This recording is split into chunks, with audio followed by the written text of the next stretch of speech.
Oh, we forgot to check the camera. All right, so we're live. Hello, everybody. Is it looking in the right place?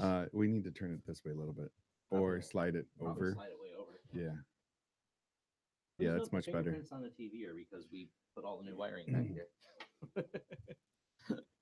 Someone touched the screen and I Mm. forgot to wash it. Hello, everybody. This is Tony. This is the Sunday morning Linux review. You are looking at the raw, unedited version video, and if you want to see the edited version of our show, go to smlr.us. The Sunday Morning Linux Review with Mary Tomich, Tom Lawrence, and Tony Bemis as the Beaver. And this is episode 275. I heard Linux. Yes. Yeah. So to be a little trendy, we were talking about with a Yanni versus Laurel kind of thing. So what did you guys hear? I didn't listen to it. Oh, you're lucky. Yeah. Yeah. I heard Yanni. I heard Laurel. Oh boy. But it was a really bad computerized voice. That's And I mean I heard it in the background and I'm like it just sounds broken. That was I heard my kids were playing it and I'm like that sounds broken to me, so I don't really have an opinion. yeah. Anyway, this is Tony Bemis. Phil Parada. And Tom Lawrence. And so Mary's not here today. She's not feeling well, but we will carry on without her somehow. Somehow. All right. So Phil, so how does it going? I I am attempting to catch up on sleep. Obviously not right now because I'm talking. I've been doing client projects for the past 3-4 weeks, late into the night. That's all finished and over with, so I can have my life back. Um, Lots of Amazon and Terraform work, Ansible, and making HA proxy and keep alive D load balancers. Bunch of fun, but I'm done with it. Nice. Um, Other than that, new house is great. I trapped a raccoon and had to release it this morning, but Ooh. such is life on the server farm. Yeah. How about you? Doing good. It's been a month since I've been on the show. I noticed you weren't on the show last time, right? I was out of state for my actual job. Uh, I got called away at the last moment to go do data center work. so you missed PenguinCon also. Yes, I did. That was sad. Yeah, I was bummed out about it, but I had a good reason. So did you, obviously. But my wife was graduating, so That's I awesome. had to go. Yeah, thanks. Um, anyway, so my last month, I am getting ready to go to China. Ooh, So I'm going to be teaching at a university in China for 2 weeks, and um, so I'm messing around with like trying to set up like a VPN thing. Shh. the Great Firewall will hear you. No, Yes. no. And stop you. Yeah. And so I've been working on that. I got to upgrade to my internet at home. Oh, I have 500 meg down at my Sweet. home internet. Yeah, and Yes. 50 meg up. who's your provider for that? Wow. Yep. And what do you pay, if you don't It's mind me asking? it's No. $69 a month. And for 89 you can get gigabit now. Yeah. I need to get off Comcast. You probably can't. I'm Uh, sorry. Well, look. I mean, I don't know if it's in your area or not, but it's Perhaps we can start a WISP and we could use your place as the basis for this. That would be the day. Yes. would All be right. the real server I farm. happen to have talked to a person on Saturday about that Wait, that you know. I forget what's a Wisp. A wireless internet service provider. Oh yeah. Yes. So he finally reached out to me. So Awesome. all right. That's a whole nother project that it will get sidebarred. But yes, we talked. I told him it's plausible and possible and it's affordable. So Very, very cool. Hmm. Very cool. Yeah. Uh, yeah. So I got that going. It's 50 meg up, and that's really what I was looking for. Because I could have gotten gigabit that you're talking about. Yep. But it's also 50 meg up. So Yeah. it would have been no difference. I'd be paying $20 extra a month. So I just went with that, and with being cable, it's not always a 500 meg connection. I'll check my speed in the middle of the day, and it'll be like 300 meg, which is that's what 60% of what they're supposed to be giving me. But 300 meg, I'm not too worried about that. Um, did you check it? Is it varying up and down on the speed or? It's just it's a shared medium, right? So everybody else it's on, but it's during the day I'll hit like 300 meg, and at night I'll hit 500 meg. I'm noticing something interesting is we have a client that for their business class that had gigabit, and we're seeing speed variations. A lot of them. We're Mm, talking from site to site. If I try 3 different sites, I get 3 different results. So I'm trying them all at the same time. Like I'm trying this one, then the next one, then the next one, like back to back to back, not actual simultaneously, but I'm getting results that range from 600 meg to 987 from different speed tests, mm. including the wide open west one. The wide open west one was consistently slower, which I thought was even stranger. Yeah, that's what I noticed too. The Google one kept showing me faster. The wide open west one was slower, and then Ukalua or whatever the other one, that's one that was more consistent on the speed, but it kept showing only 760. I wonder though if there's just some bandwidth routing issues of getting a gig through those providers, because like there's a series of hops and undoubtedly QoS and throttling that might be happening in between. So speed tests, once you get to that level of speed, can possibly become inaccurate.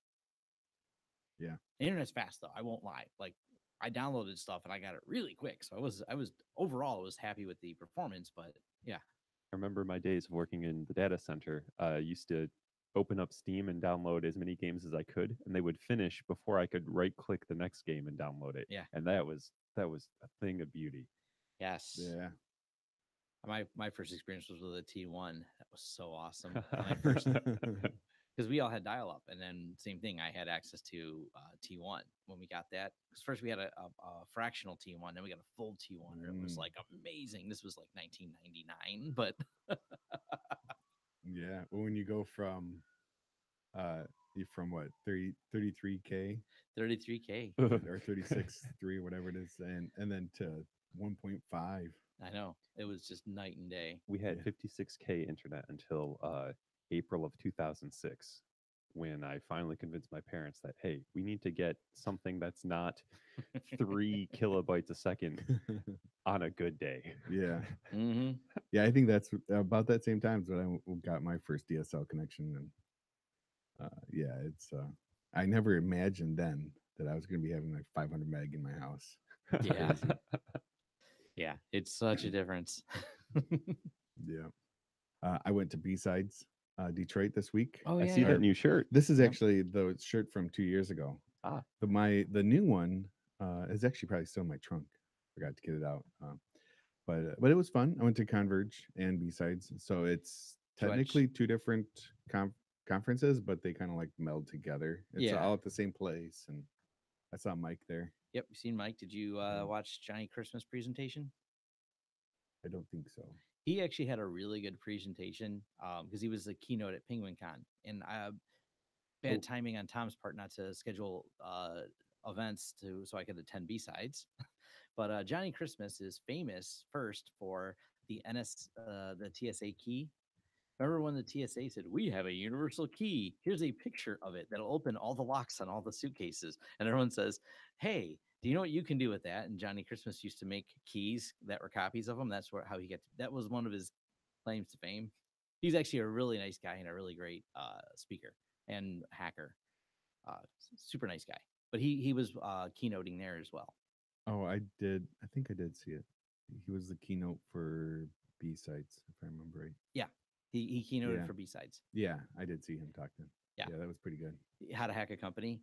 My favorite one was when he talks about it. I won't say it on our show here, but it's F and then the name of your company turns out is the best password. He goes, not even in the rainbow tables. He goes, because there's too many company names. He goes, if you want to hack a company, just try putting F and then the company name. F U and he goes, I learned something about people. They really hate their jobs. So they use that as their password.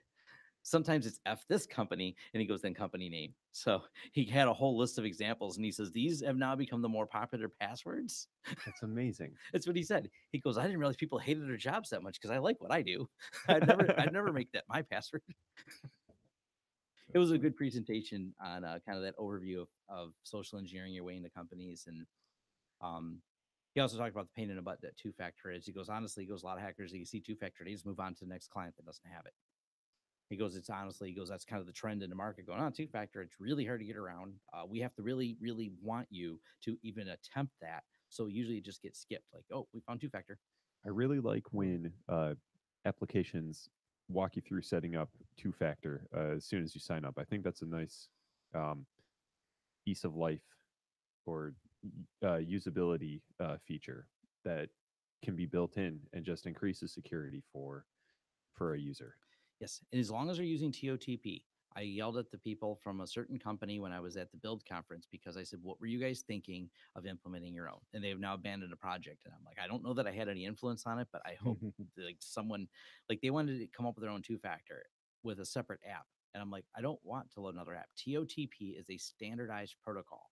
It doesn't require internet. Your app requires both internet and a stupid app on my phone to log in each time. So that only TOTP. uses your app. Time. What is that? Time, time, something. Time-based one-time password. Time-based time-based. one-time password. Yeah. Time-based is one word? It's hyphenated. All right. Yeah. All right, we'll go with that then. Yeah. So basically, it's that little like code. It used to be, all the RSA key fobs had them, right? And so you have to type in a code that only lasts for 30 seconds or something, and everything's synchronized. So that's what the time-based part is. Yeah, though it's really good. Like you said, it's not connected to the internet, so the only way to hack it is to get not the only way, but it's hard because you have to get um, the initialization um, algorithm, and that's not transmitted every time you try to log in. I have a video I did on how the TOTP algorithm works because someone wrote a bash script for it. So you can put the keys in bash and have it kick out the numbers. I've used that, I think, with the YubiKey just playing around some years ago. Yeah, and that's why I did it as kind of a demo. It's one of those things that I don't know that this is a great idea, but if you ever needed to keep an extra copy of your keys on some server somewhere, you technically could script them all into bash and have it just print all your keys on the screen. So like I lost my phone, but I need all my TOTP keys. I could log into some secret server somewhere, run this tool, and it would list all my TOTP keys so I can get logged into things. I've debated about that. We'll not say whether or not this server exists or where it exists, and that's it. That's all I gotta say. Cool. But his talk, Johnny Christmas, his talk at Converge or B-Sides was yes, you're an imposter. Now get back to work. Yeah. So it's talking about the whole imposter syndrome and how you think that you're not good enough for the job that you're being paid for, or somebody's going to find out that you don't know what you're doing, or and he basically said that everybody learns on the job, right? And so get over it and keep going and learn and do the job. Let's Yeah. just hope that it's not Google that tells me I don't know what I'm doing, because I already know that. That's why I'm asking Google. Right. Yeah. So my secret is safe that sometimes I screw up subnets when I'm doing CIDR notation and back and forth. Even though I do advanced networking videos and it can explain firewall rules in detail. It's okay. I have to look up IP table syntax every time I use it. Yeah. It's Yeah. one of those things like I just get there's something about that won't stay in my head. Like it will for the video and I can explain it. And then someone will be like, is this /32/16? I'm like, once you go any of the ones besides the commons, like /24s and /16s, I forget. We can't all be Rain Man with CIDR notation. I do have Right. one staff member who is Rain Man. He has a weird trick because the clients have asked about this. How does Steve always know our password? Does he look it up before he comes here? I was like, no, Steve has every password for everyone in his head, past and present for every one of our clients. He jokes that he does not use our password management system because he simply types the passwords, even if they're higher entropy. So this secret password server that may or may not exist, it's really just Steve. Just Steve's head. We just put it in Steve's head. All right. So Tom, any projects you've been working on? Yes. So more we moved over everything from top to bottom over to the XCP version of Zen, and what they've done a great job of it is allowing it to replace Zen, as in I can install it and I have like 30 virtual machines for some reason. Most of them are lab, only 10 are production. The rest are lab things I play with for demos for YouTube videos. But it imported all of them. It imported all the iSCSI settings, and it imported my Tom's LAN of Zen, which LAN of Zen, obviously play on words, is because Zen server has the ability in the networking to create sandboxed host only networks.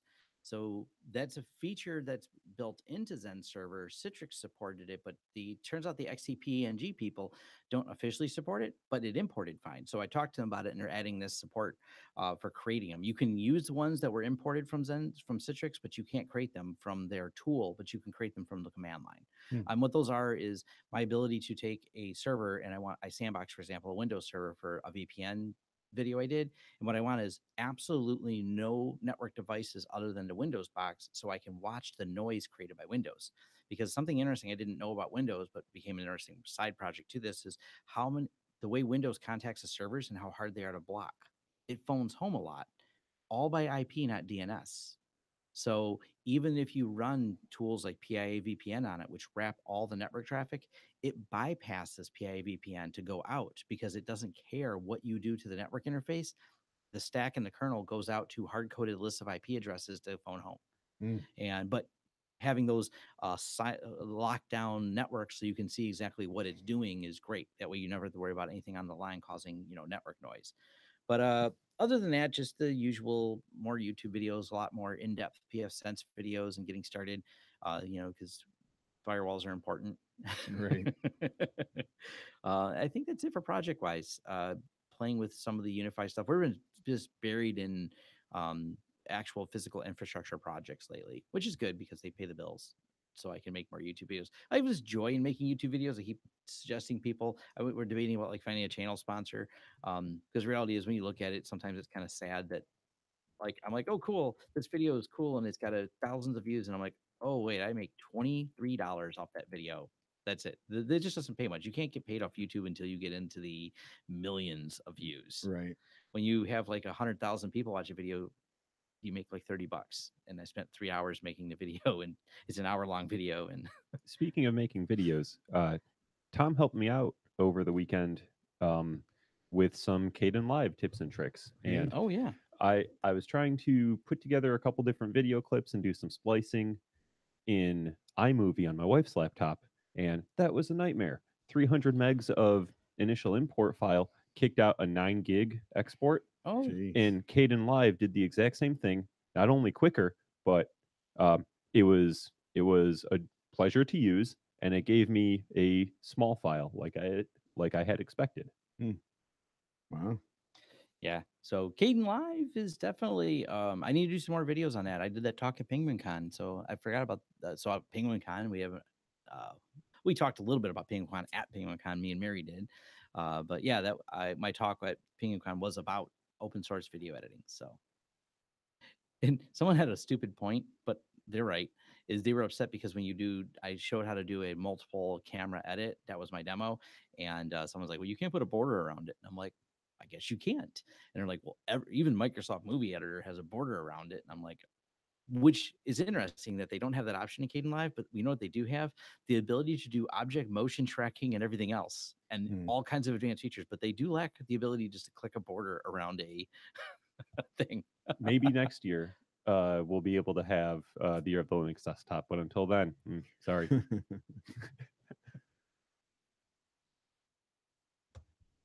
Yeah, Caden Live sucks on anything, but someone commented in our chat room that the Caden Live's bad on Windows. Yeah, it's horrible on Windows. So Windows is bad on Windows. Windows is bad on Windows. Yeah. All right, that was about it for me, though. That's All right. So I guess we're going to go on to feedback. We want to hear from you. Call 7. And I cut off the phone number because we haven't fixed that yet. So you can either email us at show@smlr.us, or we have a contact forum on smlr.us, or I don't know, hit us on one of the socials. yeah, one of the socials. We maybe should We should set up a page with a all of our Keybase. social media. Yeah, or a Keybase. I started playing with Keybase.io. I'm still learning it. It's pretty What cool is it? though. Keybase.io. I think you added me a Yeah, I couple did. days ago. I did. Oh, is that a social platform? Yeah, kind It's an of. encrypted platform for communication. It's actually really clever. I'd like to Mm. do it. I don't understand it very well, but I know someone who works. I indirectly know someone who actually works on development teams, so it might be fun to get some We should get learning. them on. Yeah, like it's an interesting project. I like it on concept. It does.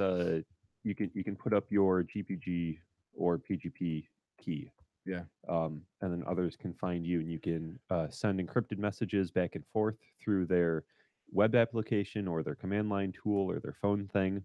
Um, you can also store encrypted files for other people there. Hmm. Now, they let you make the Keybase.io. private key on their platform, but I wouldn't recommend that. But it is an option Right. for those who don't know what to do with the private keys.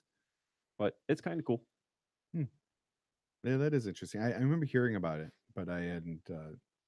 When the name seems kind of like vague, Keybase. Yes, Keybase.io. Yeah, But yeah, it doesn't seem like I didn't look at it and immediately understand what it was the first time I seen it. I find people on it. I'm like, oh, they're on Keybase. I guess it's where keys are or something. I don't know. Like I didn't know what the product was at all a long time ago. Like when I just seen people's names pop up on it with links. cool. So It's hacker cred. That's all it needs to be. yeah. Well, now that I signed up for it, I actually kind of like it. So So, have you guys seen any emails in the last 2 weeks? Yes, I have. But I'm currently pulling up my email. One moment. I mean, I think there was still. Was there still talk? No, I think the last email we had about passwords was from Brad, and that was right before PenguinCon. So, did you guys? was there an email broken? No. Okay, that's the last one that I had seen. Yeah. And just remind everybody, we're on Twitter now. What's our at? Oh, yeah, that's true. I just deleted all of those. We are at SMLR_podcast. All right. Thank you, Mary, for creating that for us. Yeah. Except for my email now gets flooded with, "Hey, did you know you missed this?" Oh yeah. Ah, Twitter likes to. Should have Mary log in and turn that off. Anyway. Yeah. I don't know of anything else. I don't see anything else because It's been I'm a the slow same thing. couple weeks. But I gotta delete all these notifications too. Boy, there's a lot of them. The Can you we- turn off the crap notifications and get Twitter notifications? Are those weather the gets same good. thing though? Yes. We'll just go with yes. Yeah. Anyway, the weather gets nice, so less people are on their computers, and so we get less feedback. I'm going to go with that thought instead of Same nobody here. likes us anymore. Mm-hmm. All right. So we're moving on to distros. Distro Fever, where we cover the latest hot distro releases and news. All right. Latest hot distro releases and news. Distros. So I'll bring up Proxmox. Even though I didn't like it, I know there's a lot of love for it. Proxmox being the virtual environment, I think it's built. Is it built on KVM? It says KVM. It also does LXC for Linux containers. And you can do QEMU too. Okay, yeah, and it does. It's built on ZFS as well, so for storage, which it has Mhm. all the features I like. I just thought it was very command line driven, and that means I didn't have a problem using it, but my staff did. So, because they're not all Linux people, because I actually make my day job is fixing Windows computers, so I have a bunch of Windows admins that work for me. So, Right. it was, and they play with the VMs a lot, and they like the web interface that comes with there. I don't know. I got to give it a try. Plus, I did find it. Importing, exporting VMs from different platforms less easy in Proxmox versus Zen Server and VirtualBox, which I use for a lot of my testing. I can just go grab an OVA file and just import it in, and it works like magic. That's on the roadmap for Proxmox. I don't know why, because OVAs are open. That's a documented open standard. I don't know why they don't like. I know it's on the roadmap. I guess it's just not a priority. Now this is kind of cool. The new Proxmox comes with the 4.15 kernel. It's based on Debian 9.4, and you can do cloud init. So cloud init is just like spinning up a server in Amazon or OpenStack or Google. You can pass in a configuration file, and it will run when your server boots for the first time. So you can have a server configured Oh, by okay, the time nice. you actually get into it. And that's kind of nifty. Yeah. Yeah. And they also say there's a Let's Encrypt certificate management via their GUI. Also pretty Nice. cool. Yeah. Yes. What else we have? I switched to Pop OS, so Mary covered that, and we talked about it at the when we were at.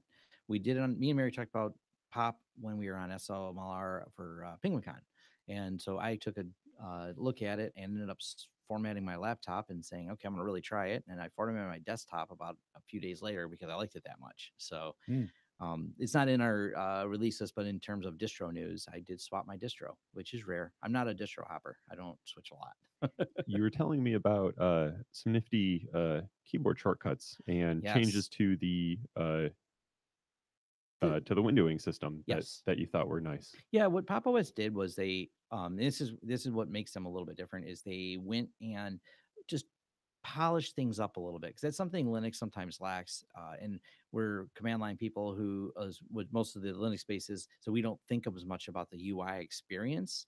And I think Pop OS made the UI experience better. And that Mm. makes me happy. So I didn't realize how much I would like a few font changes and a little bit of a theme change, but it really does help. And they also have a nice, well documented list of shortcuts that are all keyboards. So you can really quickly move my windows around without touching the mouse, which becomes, I didn't think I'd use it much, but I took the time to learn them. And I'm like, okay, I now manipulate everything with the keyboard with the GUI. That is actually very, very handy. Just being able to quickly snap things back and forth and move them around. Like, okay, this is, this is happy. Cool. I feel like I did when I started learning Tmux, and I can split windows and just do things around and resize them really quick with never touching the mouse. And I'm like, this is wonderful. Yeah. And I feel the same way about the graphics again in Pop OS, being able to manipulate the GUI with the keyboard. What other distros do we have here? The CentOS 7.5 update just came out. Mm. There's a bunch of bug fixes in there. I like running it for my own personal servers. I upgraded to Ubuntu 18.04. That's been going pretty well. Nice. So- I see Linux FX. That looks that's a cool name, but it's a Brazilian distro based on Ubuntu. Um, so it's 9.0. I'm surprised I hadn't heard of it before. Uh, but they're based on this one is based on the 1804 LTS. Um, and I remember hearing a talk about Brazil and how their internet in and out was really bad. So it kind of makes sense for them to have their own distro and mirrors and stuff there to be able to install. But I'm sure it's been years and things have been upgraded for them. Yeah, well, I don't know. New Scientific Linux. That's out. We did a review of that a while back, didn't we? Yeah, I think so. Yeah, I think so. I got to meet Connie C Yeah, the at developer. last year's PenguinCon. Yeah, Connie C was at last year's PenguinCon. Yeah, very cool. Mm-hmm. All right. Well, if you guys don't have anything else, then I'm gonna. Nothing else on there. All right, then we're gonna move on to the news. Tech news and views. All right, so I guess who wants to start? Should I let Tom start? Start with the news. All right. So we'll start with, and I thought this was interesting, and it actually turned in a little bit of an education for me. So on the Google open source blog, introducing Git protocol version 2. Now, the first thing I said is, why is that on the Google blog? And then I realized that there's like a single person maintaining the Git or in charge of it, and they happen to work for Google, which turned into this controversy in the announcement on Reddit of F Google type attitudes. I was like, wow. And they're like, the guy works for Google, but that's apparently has some people upset. They think Google's backdooring it. I think there's a lot of people that just spin. I'm like, no, that's yeah, we get it. We get it. You don't like Google, but it's still open. Yeah. Anyways, there's new Git protocol. Hey. And I thought it was just interesting though that Google hosts all the news for it, so Google's obviously behind it and things like that. But there's some new efficiencies brought to the protocol and how it works and things like that. So it's kind of interesting, definitely newsworthy because it's become the kind of standard by which we compile and code things. Caden Live, new versions on their way. So I've been really impressed because they've been doing all these code sprints with Caden Live to really enhance features, quash bugs, and do some more enhancements. It's become like light years ahead of the other editors on Linux. So Caden Live's really jumped ahead. People that want to try Caden Live, I highly recommend it, but not on Windows. I've had all kinds of problems on trying to get it to work on Windows. I've actually spent some time trying to make it work. It's a headache. I don't know if they're ever going to get better Windows support. They only do it to raise awareness for the project, is how I feel. I don't know what their actual sentiment is towards it, but they want more people to use it. It's a very powerful editor. But man, one of the things we noticed on Windows, for example, it takes on the same computer a lot longer, it seems like, to render anything in Windows. Everything is slow and pausy, and the rendering takes longer. Run the same thing in Linux, it runs fine. It's just not very well optimized in the Windows world. So I will throw out there, if there's Windows users that go in, they have a Windows download, I'm going to try it. Yeah, kind of some issues there. But the product itself, as far as on Linux, it runs wonderfully. It's gotten more and more stable with every iteration. Now, this is interesting. I like the way they worded it. Congratulations to Tesla on their first public step towards GPL compliance. And this is the Software Freedom Conservancy. Apparently, Tesla's had BusyBox in their Tesla and not had full GPL release. So they're making inroads to it. It's been a lot of people, if you watch on YouTube, that have been reverse engineering, making a Tesla less Tesla. And what they've done is reverse engineered the car. There's a guy that actually, he's got this awesome taken apart Tesla, and he reverse engineered all of it to figure out how all of it works. But they are shipping some GPL code without providing it, which is really weird for Elon. He's a pretty open source guy. Now, my only question is, can a Tesla run Doom? Of course, they actually put some pretty powerful computers in there. So they spend some time on YouTube and get lost in that rabbit hole of people who have reverse engineered Teslas. There's actually a lot of projects. There's a guy with a minivan, a Tesla minivan that Tesla doesn't make, but he used all the Tesla parts. There's a lot of people, they buy basically broken Teslas and rebuild them.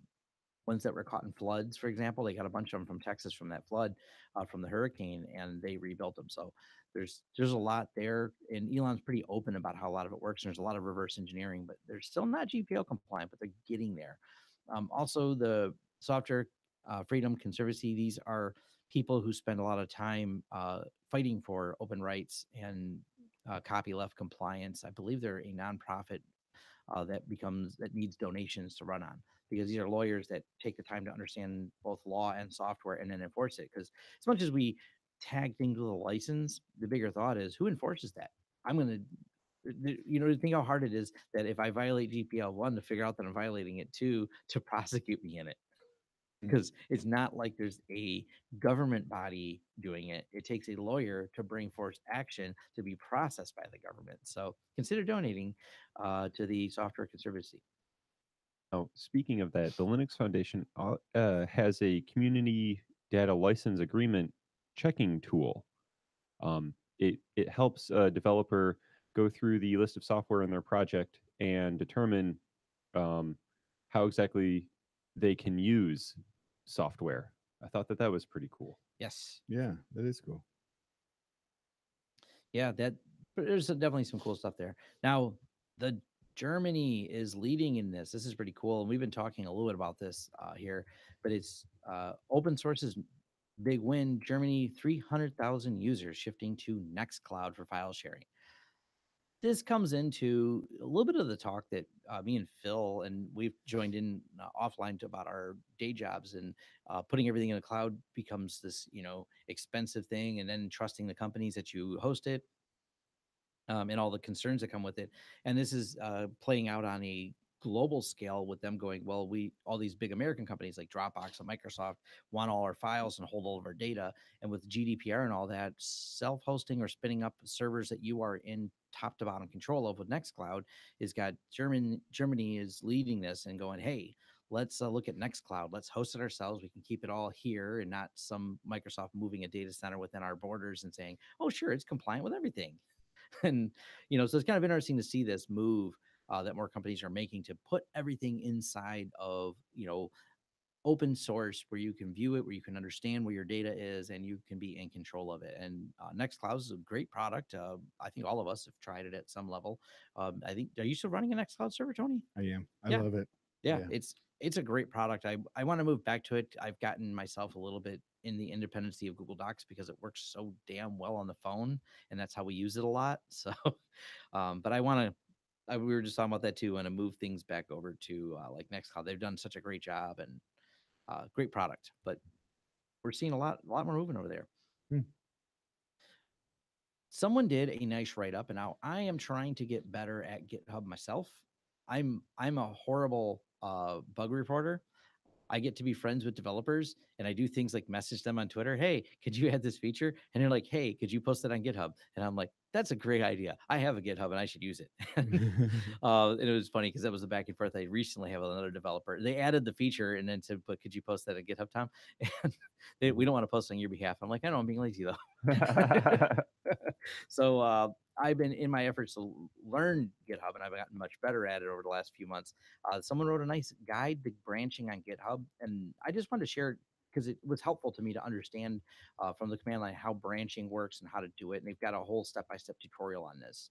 And as I learn GitHub and find some of these resources, I'm going to share them with other people because other people should learn GitHub. And it's a popular place for things to be put. And there's so many great open source projects on there. And I'm not really a coder, but I can understand what needs to be done occasionally. So being able to understand that I want to do this because because I didn't know how to report something, I forked a project to fix it. And then the guy says, I fixed the problem that you found in my project on line whatever. I'm like, oh, I probably should just So now I understand forking, understand branching a little better. For a relevant XKCD, there's comic number 1597. Let's go to AMD Ryzen 2600 and Ryzen 7 2700 benchmarks on Linux 9-way Ubuntu CPU comparison. This is over at Phoronix. The good news is, and I've seen a few people talking about this, appears that we've got really good support for Ryzen on Linux, which makes me happy because at some point I will need to upgrade my computer, especially rendering all these videos. It takes lots of time. And either the Ryzen series or the Threadripper series, I haven't decided yet which I want to go with. The Threadripper, I just like the name. I like to say that I have a Threadripper, but Oh yeah, it Yeah. sounds awesome. it sounds awesome. But these multi-core CPUs by AMD seem to be pretty well supported and gaining better and better support for Linux in the latest kernels, and the benchmarks are showing that. So they're also a good value return. One of the things I like that Phoronix does a comparison of is your cost per watt value, because some of these computers, when you talk about them pulling 400 or 500 watts, that becomes a concern of are those watts going towards compute cycles or heat? And some of the AMD processors are actually notoriously less efficient than their Intel counterparts years ago because of that. They would just generate a lot of heat. We actually have one of the AMD, my backup server is a commercial AMD. I can't really call it the Opteron processor. It's only a plan B server, so it actually spends most of the time off because even at idle, it uses 150 watts just to sit and hang out and not even compute anything.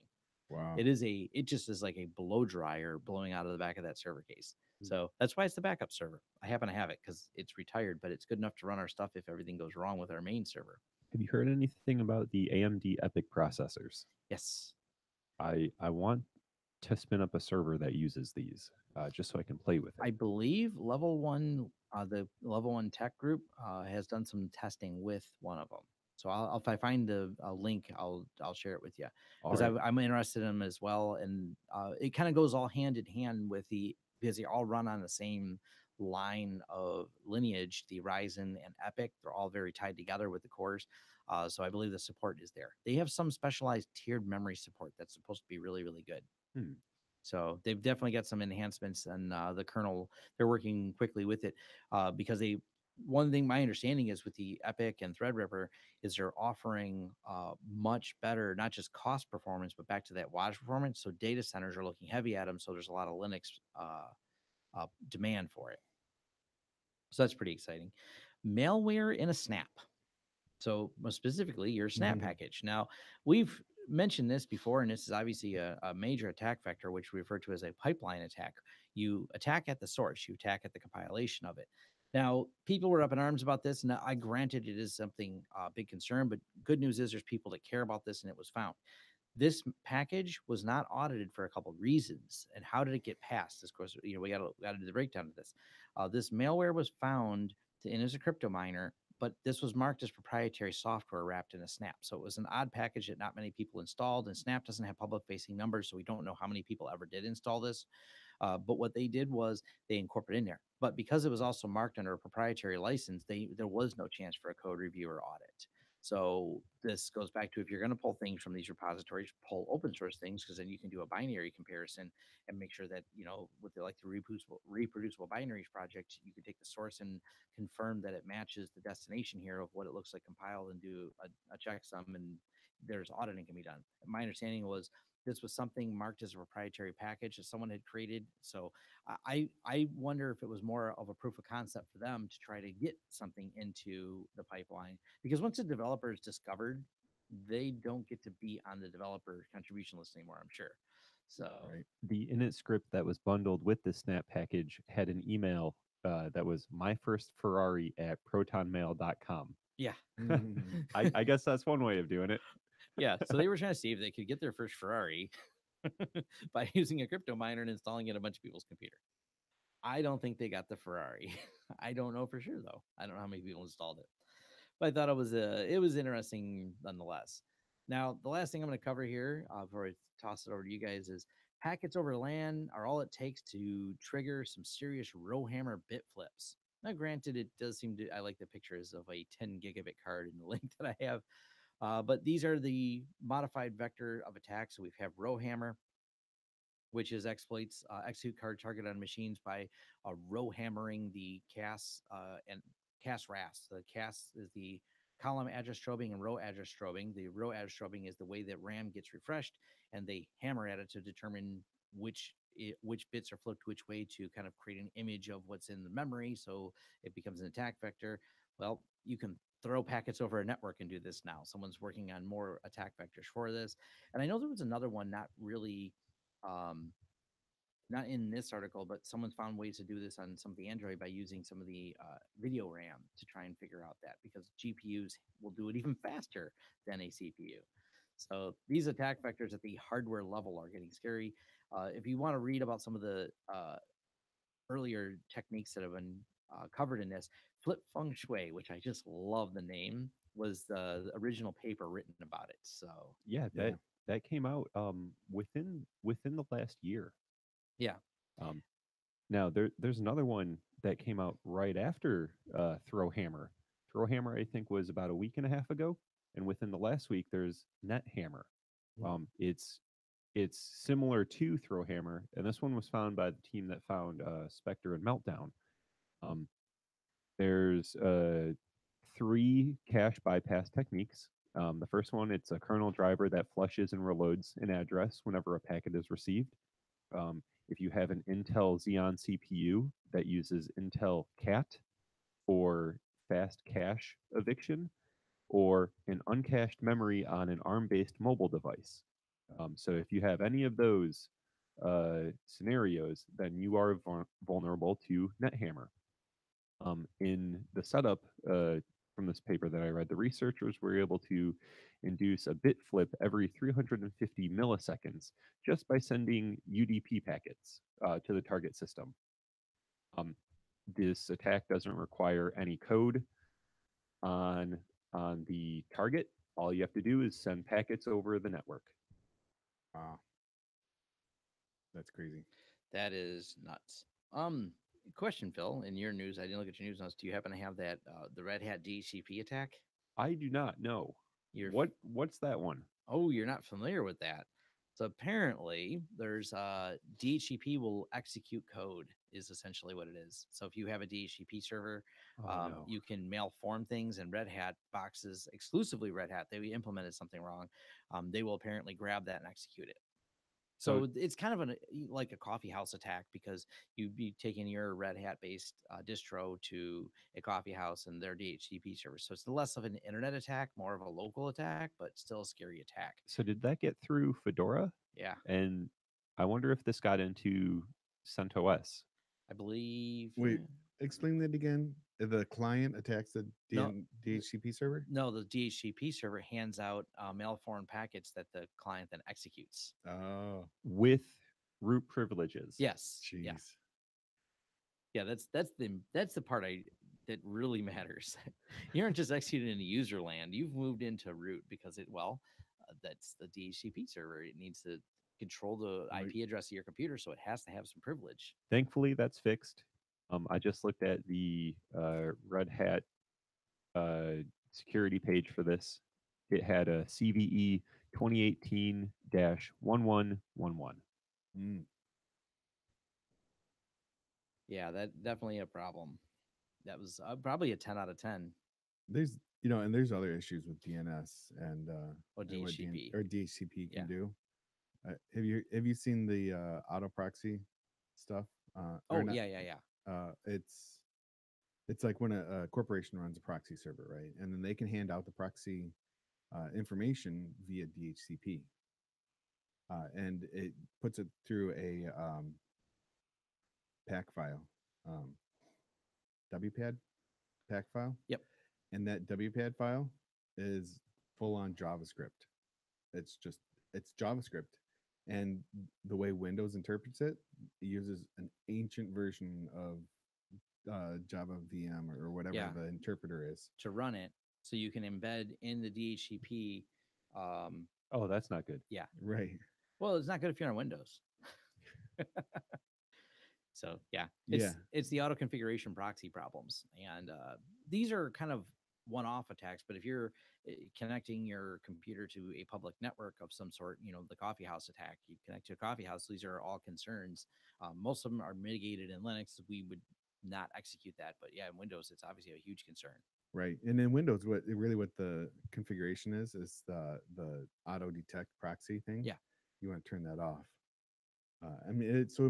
You might have a problem if you go somewhere new that if they have a proxy in the middle, then you have to go in and manually set it. But you can also avoid other attacks in other places you go to. So yeah. Anyway, Yep, that's definitely an interesting one. yeah. So what do you got on the news, Phil? I've got Phil's video game corner. Ooh. I've been trying to play League of Legends with my wife, but since she runs Mac and we've got a Windows gaming computer in the house, I wanted to play on Linux because why not get the same game running on all the platforms? So first I tried through Wine, and that was about as much of a nightmare as it usually is. Yep. Then I tried Play on Linux, but the installer kept crashing on me no matter how many guides I followed. Yep. So I found this tool called Lutris, Lutris, Yes. at lutris.net. And it uses Wine under the hood, but it was so simple to set up and install. And then I could open up Steam from a previous Wine install, and it would import all of my Windows games into the Lutris application. And all I have to do is just click things and they run. And I was playing games with my wife last night and it was great. Yes, I've seen Lutris, and it's the only one that worked because Play on Linux was just like you said. Why does all these things break? Why did these guides not work? I'm aggravated all the time. Lutris was super, super simple. That's cool. And then I read an article yesterday. Zero AD, the ancient historical RTS game. They've just released alpha number 23, subtitled Ken Wood. Ken Wood was a chief designer of Zero AD before he passed away. For those of you who don't know, this game has been in development since 2001. It came out of the modding community from the original Age of Empires, Rise of Rome expansion, and this team has been working on it ever since, and it's still going. It's open source, free to play, free to download and build yourself. Oh, awesome. Uh-huh. And then one of my favorite games of all time that I've been playing, it's called Jagged Alliance 2. You control a team of mercenaries, and for the longest time, you could only play it on Windows or through through a VM. But there's a group who's got code for their own open source engine, and that's on GitHub, and it runs cross-platform. So I could play Jagged Alliance 2 on my Linux box, and this is called Stracciatella. Uh, it's it's some sort of vanilla ice cream with some chocolate sprinkled in. Um, they claim that you can play the vanilla game with some of the chocolate being bug fixes sprinkled into it. Mm, that's funny. That's a good play on words. uh, and the last thing that I've got is the the Steam controller is going to have kernel support, so that way you don't have to run the Steam client or any sort of connector applications. You can just plug in your Steam controller and use it. This is set to be released um, on the Linux 4.18 kernel, so uh, probably sometime in the fall for Ubuntu and Fedora to pick it up. Nice. So how is the Steam controller? Have you The used it? Yeah, the haptic feedback was weird at first, but it's pretty nice. I like it better than the Xbox controllers. It fits my hands. Then again, my hands are gigantic, and when the original Xbox came out, their uh, Beast controller or whatever it was called, I thought that was the most comfortable thing. Oh yeah. Um, but haptic feedback is the sense of touch that you get from forces or vibrations or motion, but it comes back to you through the controller. It's different than rumble mode on old video game controllers. Oh, It is it? you would have to use one to It's more like finally make it click. Yeah. fine control of Yeah. the feedback. That's cool. Very All right. cool. Gaming on Linux. It's the year of the gaming on the Linux desktop. I believe it. Until they get Overwatch, my kids will continue on a Windows computer. I'm just gonna throw it out there. They live to play that game. Very cool. I actually don't have any news, unless you want to talk about risk management for information systems. That's what. Yes, please. Where does let's actually more specifically, where does Cisco fall on that category of hard coding passwords? Oh, that is definitely a risk. You don't let your admin interfaces for any of your Cisco touch the internet. Yeah, that's definitely an important aspect. I was commenting on this, so I don't know the details of the hack, but Draytech was in the news for they make really popular. Someone sent me a message about more about what Draytech is. I've heard a lot of IT people mention them and ask me if I want to review them.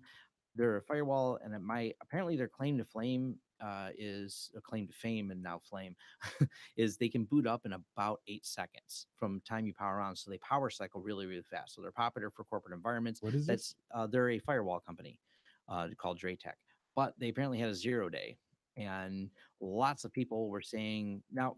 Someone said it's not true. Someone said it is true, and it could be just IT people misconfiguring it. That if you open the admin interface on the external side, which a lot of people do, so they're popular with like MSPs. So if you're an IT company, you want to manage your clients, you set up these Draytechs. They're fast, they're supported, and you set up external access to them. But apparently, if external access, someone found a way around the username password authentication. I'm not clear at all about the hack, other than a massive amount of people reporting it, and the company did quickly respond and have a blog post and do that. So we've got that hack. Then we have some other company. It was mentioned on Steve Gibson Security Now. He rambled on about apparently this company sold firewalls to an ISP, and the ISP distributed them. And the concept was, if you can picture this, did you listen to what he said? Yeah. People would they left a telnet port open on both external and internal. And the concept was people would simply secure it. And if they Mm. left it open, so it made it easy for you to secure, because people who run anything know how to just open telnet and telnet in instead It's of not username and it's password. not just a telnet port that's open. It's an It's admin. passwordless admin Yeah. telnet port. Yeah, My eyes are rolling out of my head down the street right now. Yeah, I it's know. it's pretty bad. It's pretty bad. So, and then of course the Cisco hardcore password. It's just the firewall world. It seems to be a mess. And bleeping computer. It's funny because if you start with the Cisco article, there's a whole list of all the other recent firewall hacks. You can just kind of follow the rabbit hole of these are a lot of firewall hacks. These all happened in the last 30 days. It's a lot to handle sometimes. Um, Firewalls are, it's not that I'm necessarily crapping on Cisco, other than I don't know how that passed code review. But it also comes down to sometimes, and someone said this, and I think I slightly do agree with it, is some of the best firewalls are the ones you know how to configure. Because I know someone who doesn't really care much for pfSense, they like another firewall, but it's because they've been using them in a corporate environment and are very, very familiar with configuring them. So there's a great Reddit read about the system nightmare from hell of how they got hacked, and it was because they brought a new system in. He wanted to change the firewall, something he was familiar with. They said no, and he ended up accidentally misconfiguring and letting a backdoor open in the firewall because he didn't understand how the rule sets worked. And the sysadmin who doesn't understand the product will definitely cause a security problem, even if it's a secure firewall. So these are things to think about, that, you have to have sysadmins that are familiar with the firewall. So it's not to say that, like you said with Cisco, you can still run Cisco and still be secure because it was a hard coded password on the admin interface. But if I'm willing to bet at a corporate environment, because Tony works in a very secure environment, that the admin interface couldn't be accessed from, any random desktop. Right. So once again, proper security mitigation has helped mitigate some of these issues. So you don't leave your firewall open on your public network, even the admin face. Not just the WAN side, but the LAN side is still locked down and only with ACLs and things like that. So it comes down to proper configuration, goes a long, long way.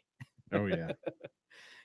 Because you're like, it's a problem, but we can fix it. We can patch it. And there was no real representative risk. And we have a jump box that logs everything. So we can actually audit and see whether or not this ever was exploited in my environment and keep my compliance. And we'll move on from that. Hmm. I think that's all we have for the news then. Pretty much. All yeah. right. Do we have music? Music. My alarm didn't go off this morning. You think I have music ready? Can we play the Yanny and Laurel clip? Oh That yeah. actually seems relevant. Yanny via. All we hear is Laurel. Linux. Yep. I'm sure there's a YouTube video for it. Where's Yeah. the original? Who did that? This is the Actually, I saw something yesterday morning about that. There was this. I think it was a freshman, so I don't know if it was high school or college. Was doing some kind of project on her computer, and uh, the part of the project was it was reading off what she was typing in. So this computer voice was reading it off, and when she typed in Laurel, she heard Yanny. She's like, "That doesn't sound right." And she looks down, and then she's like, "Wow, there's got to be other people that this is happening to," and shared it, and then it got shared and shared and shared. It is so fascinating of what goes viral on the internet. It is. Did you know there's a group of people? There's a TED Talk about this at YouTube. Their entire job is to search what goes viral and why. And their TED Talk is actually very interesting because they talk about, one of the things they show in it is such a great demo. They show a bunch of people doing the wave, like in a crowd in a stadium, and he talks about how it takes a starter, how it takes a person to start it, but then the followers that start, and how all these people start doing it. So they actually, completely unrelated to YouTube, have studied how humans interact to better understand how something goes viral and why they share it or why they don't. And there's such a crazy formula to it, and there's still not a formula that they're trying to do, but it's fascinating. People are looking at it, why groups of humans do something. Right. Someone other than Cambridge Analytica is looking at it. That's what matters. Because they certainly did a lot of study in that. Right. Oh, that's been a cluster over there with Facebook. What did they found like 2 or 3 more companies that are doing the same thing and started And blocking them? Here's how it goes. Their stock is up, shareholders are happy, user base is up, and they launched a dating app. Yeah.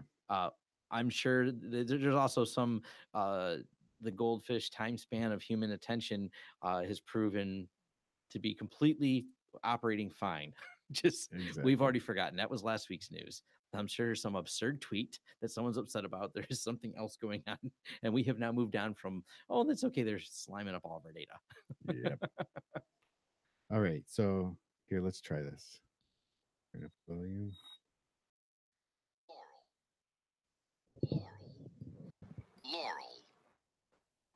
I hear Linux. Linux. Linux. Linux. There's your sound for the day. Do you actually hear Annie when you hear that? You know, here I don't. I hear Laurel. Okay. But when my wife played it off of her iPhone, I didn't hear either of them. I heard Yuri. Linux. Yeah, Linux.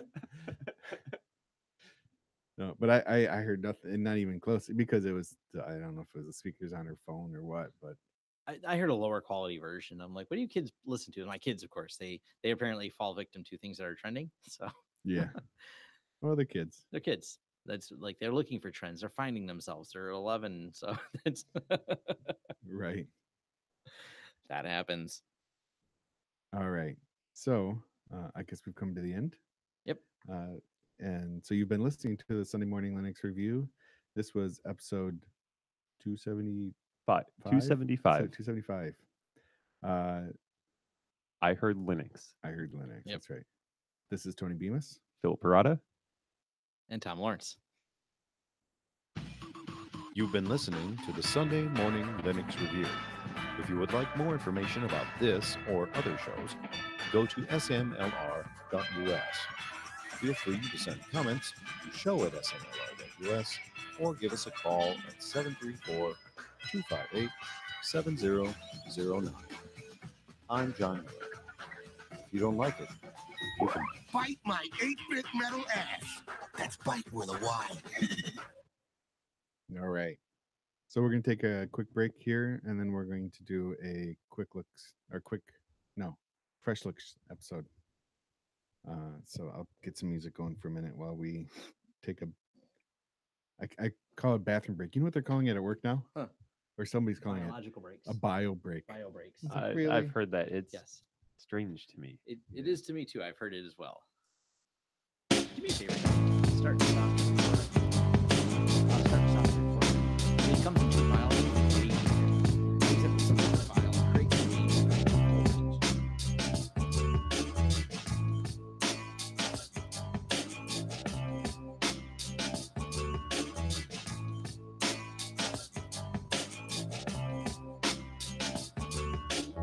You're the best friend that I have. Sometimes I wish I was dead, but you can't go changing everything you feel like changing, can you? I wish I was just like you. I don't like my attitude, but you can't go being everybody that you want to, can you? Ain't nobody around. I'm just sitting here by myself with next to nothing on my mind. Yeah, ain't nobody around. I'm just sitting here by myself, relaxing on the borderline. Yeah, you're the only girl I love. I'm on many kinds of drugs. I can't see and I can't breathe and I can't stay and I can't leave. If it's good, let's take it slow. Baby, I'm a fucking joke. And if I can, I'll do my best and do it right regardless of this. Ain't nobody around. I'm just sitting here by myself with next to nothing on my mind. Yeah, ain't nobody around. I'm just sitting here by myself, relaxing on the borderline.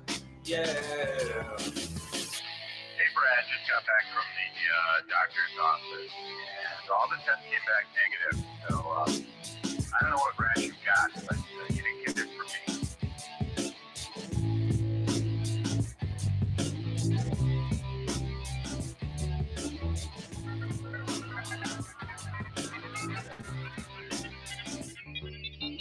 Ain't nobody around.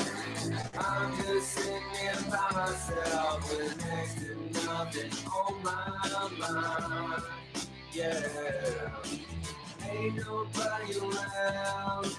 I'm just sitting here by myself, relaxing on the borderline. Yeah.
It's such a nice day to be on the main stage. On class skipping and violence and ordinarily it's scary, baby. I don't feel so very good, like you say I should. Feeling so excited, it's the best thing that I've ever found. Feeling suicidal, there's not a chance I'm coming around. I'll take a shot, but I thought that you didn't really have any more of the secrets. And you can play them, but you won't understand when the teachers come and jump you at recess. And stomachs turning, books are burning. I found better things than learning. Yeah, I'm going again, unless you hold my hand. Feeling so excited, it's the best thing that I've ever found. Feeling suicidal, there's not a chance I'm coming around.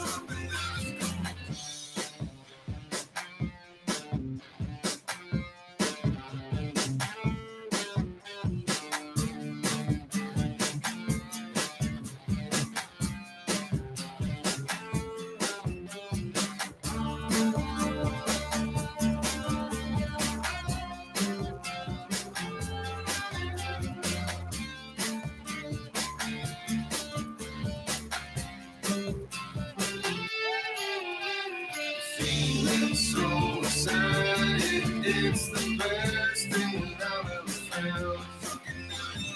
Feeling suicidal, there's not a chance I'm coming around. Feeling so excited, it's the best thing that I've ever found. Feeling suicidal, there's not a chance I'm coming around. I'll be coming around. I'll be coming around. I'll be coming around. I'll be coming around. I'll be coming around. I'll be coming around. I'll be coming around. I'll be coming around.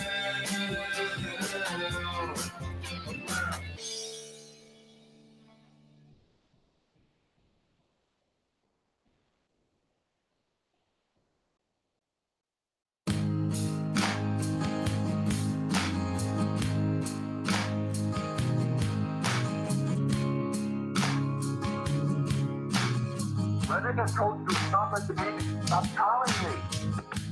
She's alone all by herself. Her body and her car's a mess. and nobody cares about a thing she says. Cut your losses and pack it in.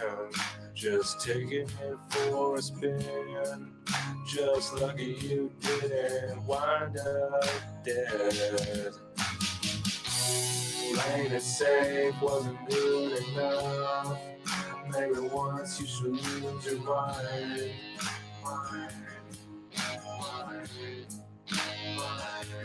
Well, it's hard to believe it sometimes, but everything's gonna work out fine.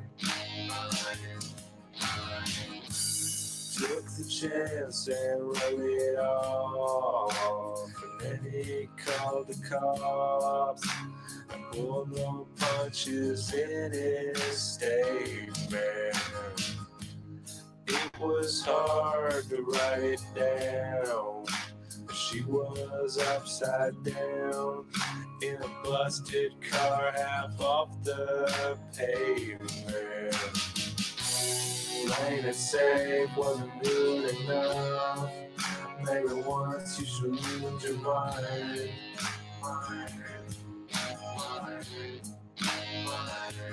Well, it's hard to believe it sometimes, but everything's gonna work out fine.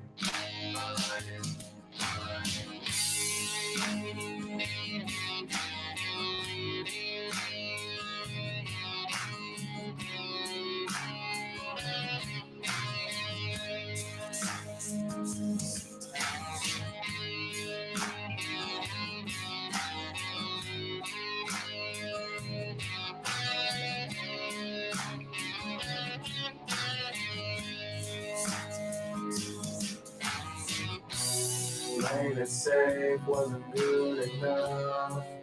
Maybe once you should lose your mind.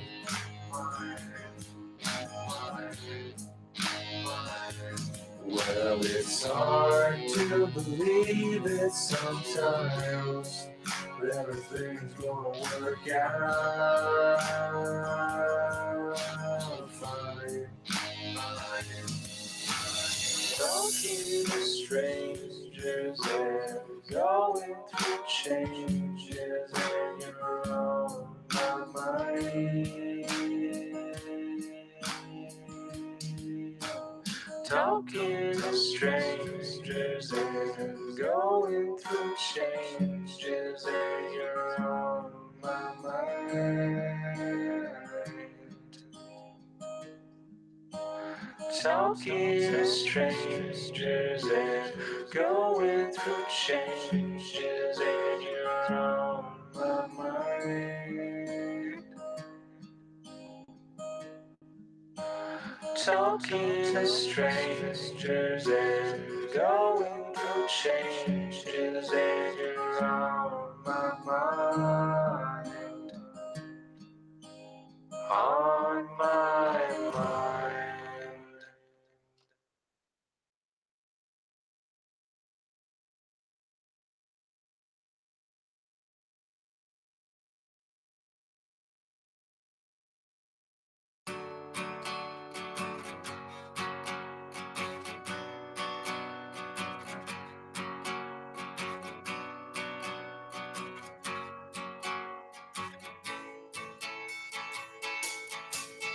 It seems a little strange, but I just can't explain why I'm tearing out a page and then I'm sending it out over the ocean. And I've been feeling down lately, ever since I met you, baby.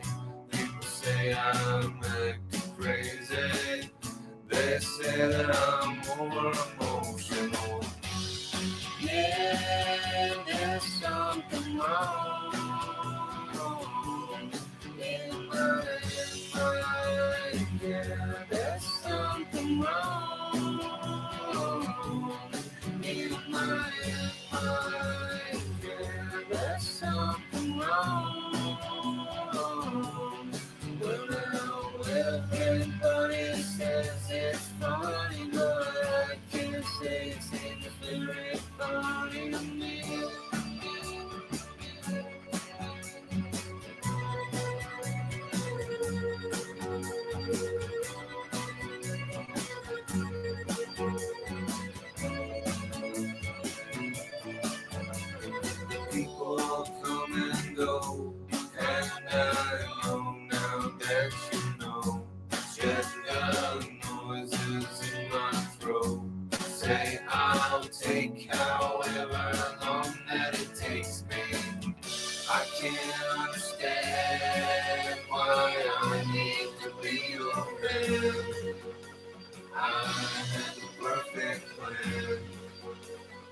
Right now, I guess it all escapes me. Yeah, there's something wrong in my mind. There's something wrong in my mind. There's something wrong. Well, now everybody says it's funny, but I can't say it seems very funny to me.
In a maze of body bags looking around for a reason to breathe again.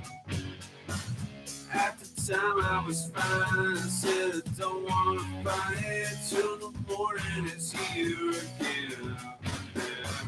When the sun is up, we should come out at night. It's such a normal day, we could go outside. Don't you know the lengths I would go to be anyone that you wish I would? Oh yeah, don't you know the lengths I would go to be understood right there? Oh yeah. You can get in my face with a ball and a chain. I can show them my blood pumping straight to my brain.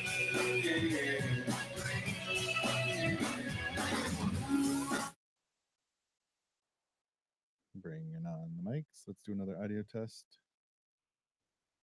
Starting recording.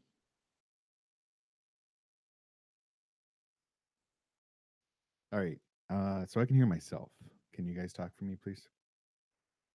Yep. Oh, yeah, I'll talk. All right. Test. Yeah. Test. Arrow, that's what it was called. I found it out. All right. I think we're ready.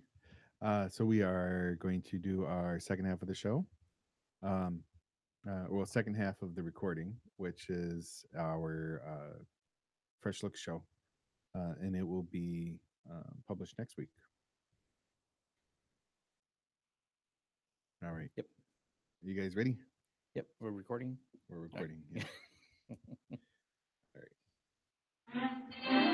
The Sunday Morning Linux Review with Mary Tomich, Tom Lawrence, and Tony Bemis as the Beaver.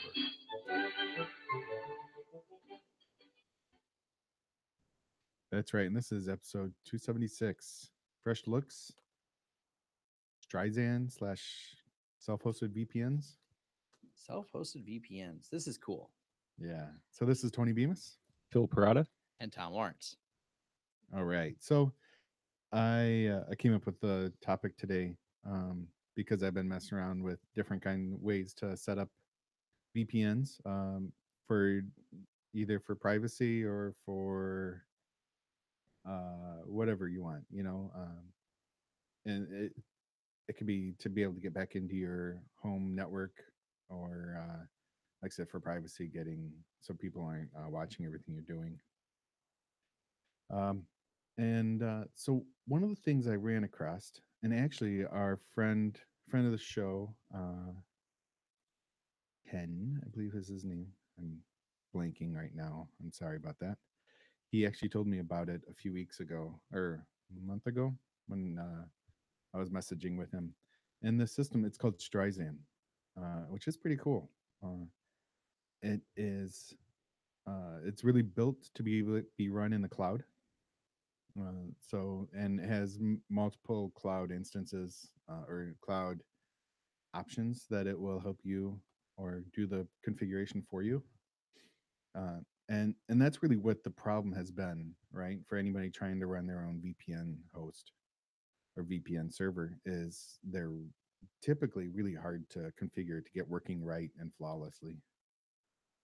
And if you're trying to run it out of your home, then do you want to have it full access to your home and network when or do you want to be able to do firewall rules, or are you if this is for privacy concerns and you're trying to dump out to a different country or a different location than where you're at and you want it to be encrypted, um, to make sure everything is configured right so that the encryption is working and DNS is not being leaked and everything. So And they support OpenVPN wrapped in Stunnel. So that's actually, yeah, we talked about that before the show. That's cool. We'll talk about that. yeah, yeah. So the Streisand basically is a set of scripts that you run on a local computer somewhere. And basically it's to do the initial setup, and I'm sure you can do some administration on it, but I haven't really gotten that far because I'm really just getting it set up and testing it. Um, but what it does is you run the script and it asks what cloud service provider you're going to use. And so in my case, I said Amazon. And then it said, here, give us your connection info. Because I had, before I ran this, I went to Amazon and I set up one of the free tier Amazon accounts. So as long as you use, the lowest tier of CPU and RAM on their server, and then if you stay under the 15 gigs of bandwidth a month, then it's free. You don't have to pay anything. So that's what, and that's what I'm trying to do. Hopefully I can stay under the 15 gigs. Otherwise, I don't know. I don't know what the bandwidth is going to end up costing me, but for $5 or whatever, Yeah, Linode. it's not bad. No, As long as you're not doing like a excuse me, as long as you're not doing like a Google Hangout or any sort of video streaming, um, that's more than reasonable. I mean, think about how much data you use on your phone a month, Right. and then uh, double it. the $5 month Linode is 40 gigs of network for $5 a month. So that's Yeah. not bad. Like I Yeah. said, other than as long as you're ruling out things like Netflix and YouTube, you can stay under that. If you're using Netflix and YouTube, you're over. Right. Way over. It's interesting. Even with video conferencing, systems, I did a test with Skype over over cell. I didn't have Wi-Fi available. I did an hour-long Skype session, and it was like 200 meg. That's not bad at all. Yeah. I was watching PF Sense while I had Google Hangouts running, and it was constantly like 3 meg, uh, 3 meg down. So it just chews up data like no one's Oh, business. actually, that's not far off. 3 times by, well, that's 3 meg a second, right? Yeah. So I'm way off. Never mind. I was thinking three times by 60 minutes. We need more efficient protocols. Right. Yeah. So anyway, so I've got it's free for me right now, and I'm testing out. And what Streisand does is it sets up 1, 2, 3, 4, 5, 6, 7 different tunneling systems and protocols to be able to VPN into, and it all depends on your local client that you're going to be using and which one you want to set up, which one is either secure or will let you have that privacy leaving the area that you're at. So one of them is open one, or it's popular. It's Cisco AnyConnect, and the open source version is Open Connect. So you can use the Cisco AnyConnect client to be able to connect to your new server. So say if you already have AnyConnect for another reason, then this would just be another connection point on there. Or Tom said there's the Open VPN, and it has two different setups for that, either the direct or the S tunnel. And then there's shadow sockets, SSH, Tor, and WireGuard. And WireGuard is interesting, but the down flaw or the down part of WireGuard is that I think there's only a Linux client for it. Is the only thing, and it's a command based uh, start and stop. There's no like GUI for it, which isn't hard. I mean it's one string, one command that you run. I popped that into a text file and called it, start WireGuard, and then it starts my VPN up, and then I made one that says stop, and it gives you through this whole thing, it gives you everything of how to set these up, where to download the certificates, so there's it's a mix depending on the one you're going to set up. It's a mix of either it's going to be certificate based or password username password based, or the mix, or both certificate and username password. Um, so it's you know it, if you follow the instructions, it ends up being pretty easy. When I set up OpenVPN, one of the things that I like to do, they have a couple features they added with the latest version. One, you can generate your own TLS cert in addition to the cert that is generated in. I'm going to use pfSense as an example. So pfSense has its own built-in CA system. Then you can also add you can use Let's Encrypt as well for those of you that like that. But they also have a spot where you can have it generate an TLS cert, which is pretty cool because then you can just manipulate your own and have that in there. And I kind of like that because that serves as that second factor of authentication. Yeah, that's what I have configured on mine right now. Right. Yeah, it's the whole something is username and password, and something that you have, which is a certificate. Yep, that's right. That's definitely great. Yeah, so I've been messing with this like on my phone. I think I have 3 different VPNs set up. I have the AnyConnect, I have the Open VPN, and I tried setting up the SSH with proxy or SOX proxy, but I'm not getting the SOX proxy part working right. So I've got to either mess around with that or just. I'm going to say it's probably on the SSH server end of. Don't you have to implicitly allow SOX proxy to pass through? I've tested it from my laptop and it works fine. Okay. So it's something on the Android phone. Okay. I think there's a proxy app I need to install, which when I Googled it a couple months ago, they said you don't really need that app anymore. You can just do it straight from the networking function in Android. That you should be able to like right when you connect to the Wi-Fi, you say use a proxy and say localhost in this port, but it doesn't seem to be working for me. And you're running the most recent version of Android, or were at that time, correct? Yeah. Okay. Yeah, just right making now sure. I am. Yeah, it's what is the but yeah, it's I'm sure it's something I'm not doing right, but and that's really what I had been using for my home VPN is really just SSH SOX proxy tunnel.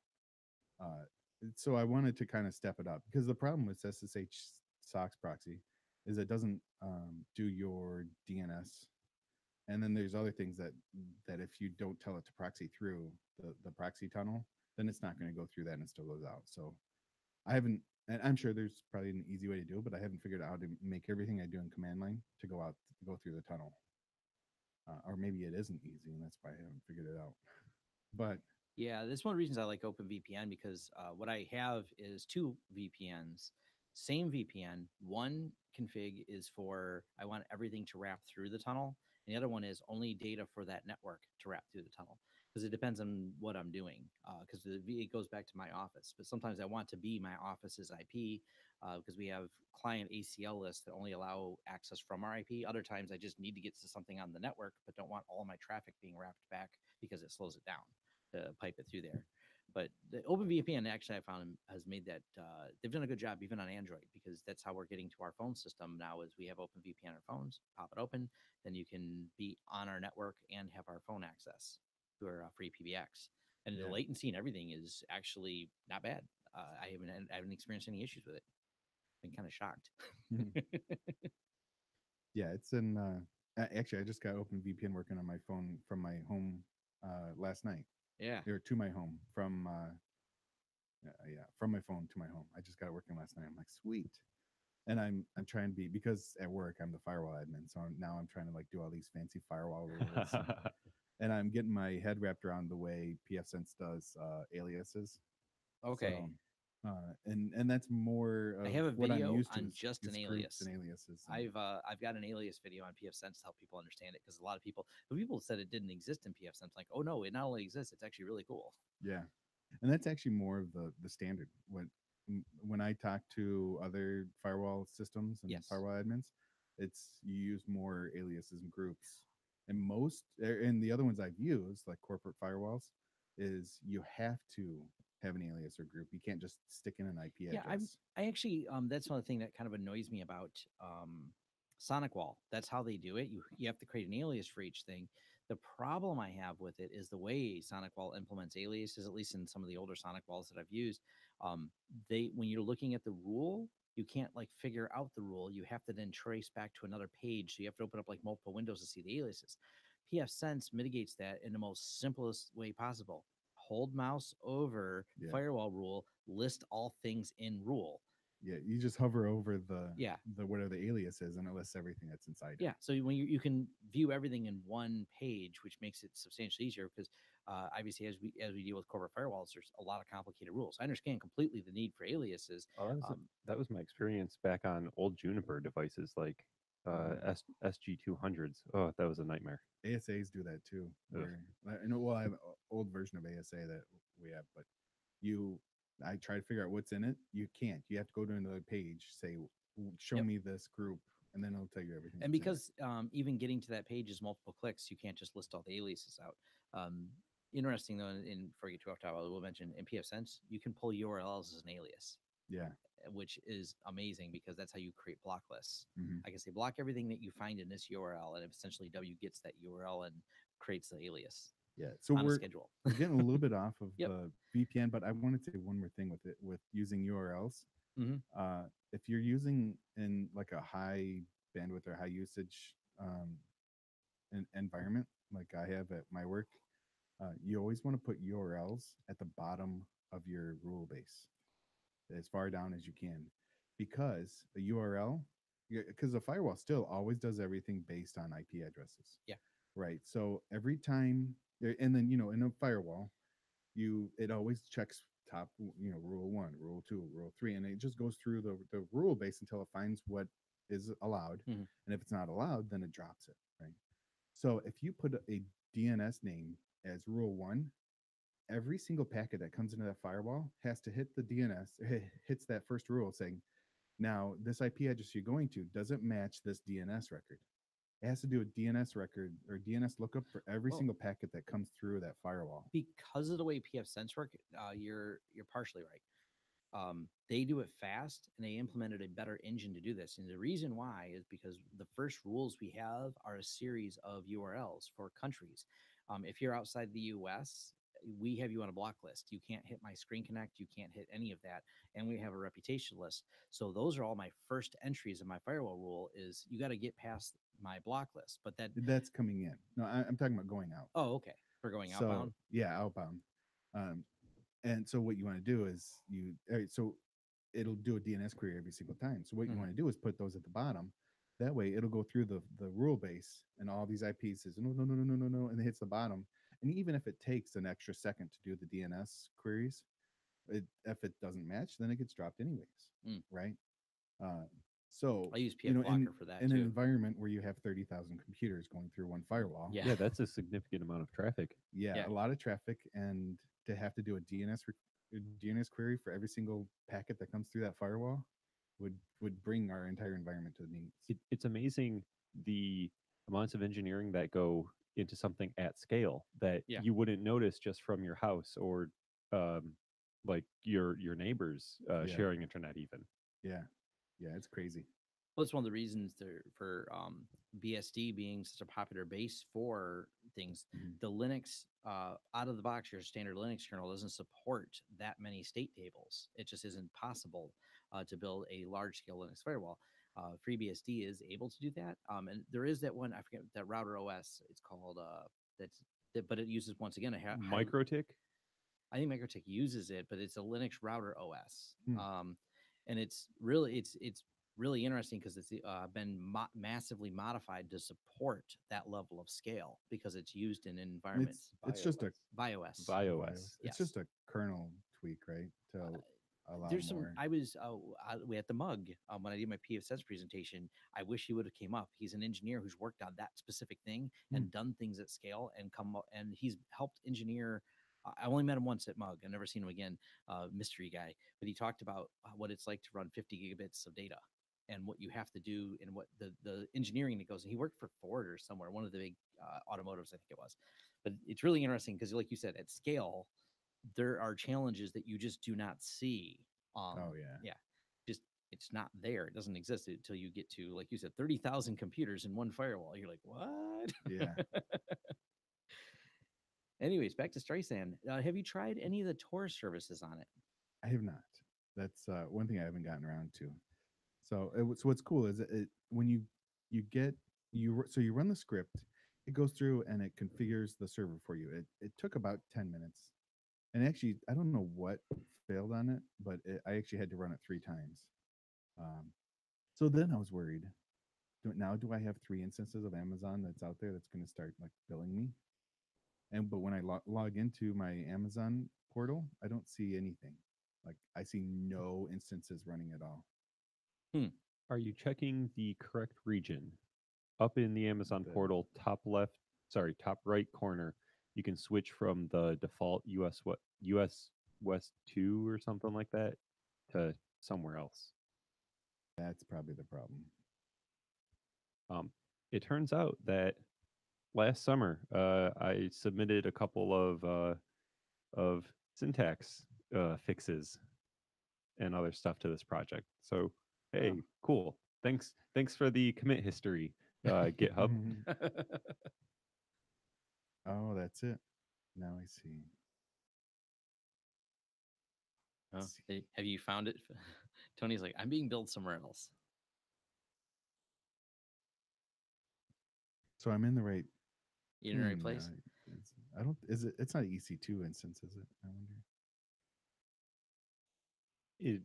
It would be, yes. Oh, I do have 3 instances running. Oh no! Good thing I found it.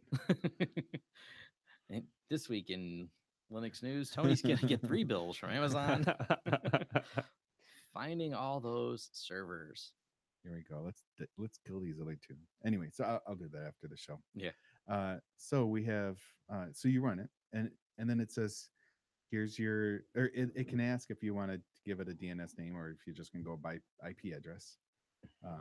And then it gives you like the string here. Here's the web link to log in, and then a username and a password. And what's interesting, the password is the string of words together, which makes it really long password, but it's completely readable and easy to pass along if you need to somebody else. So when you log in, then it's basically just a web page of instructions of how to set up your clients and links to where all the certificates are. That's so pretty you can cool. download them. Yeah, and then for the Open VPN and the Open Connect ones, it's the whole, or not the, is it the Open Connect? It's a whole bundle, like the Open VPN bundle. So when I went to add it to my phone, I just downloaded the bundle, said import that in, and then everything was there, and it would let me connect. So that worked out really good. I think, it's really neat that they support so many VPNs. And a few people have asked me this, why I'm so big on OpenVPN. And what it really comes down to is vetting.